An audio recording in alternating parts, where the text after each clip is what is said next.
বিক্ষোভে উত্তাল যুক্তরাষ্ট্রের ওয়াশিংটন।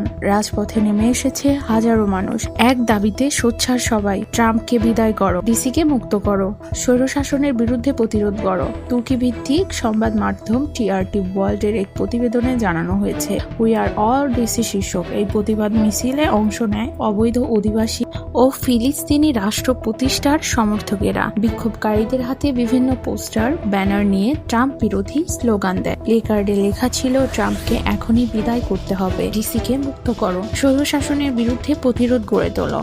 বিক্ষোভকারীদের অভিযোগ, অপরাধ দমনের অজুহাতে ট্রাম্প প্রশাসন রাজধানীকে সামরিকরণের পথ বেছে নিয়েছে। এর মাধ্যমে সাধারণ মানুষের মৌলিক অধিকার খর্ব করা হচ্ছে এবং কর্তৃত্ববাদী শাসন চালিয়ে যাওয়া হচ্ছে বলে তাদের দাবি। অপরদিকে ট্রাম্প বলেন, অপরাধ নিয়ন্ত্রণে আনা, আইন শৃঙ্খলা ও জননিরাপত্তা প্রতিষ্ঠার অংশ হিসেবে তিনি সেনা মোতায়েন করেছে। গত মাসে তিনি মেট্রোপলিটন পুলিশ সরাসরি ফেডারেল নিয়ন্ত্রণে আনেন। অভিবাসন শুল্ক প্রয়োগ সংস্থা সহ বিভিন্ন ফেডারেল বাহিনীকে শহরের রাস্তায় নামায়।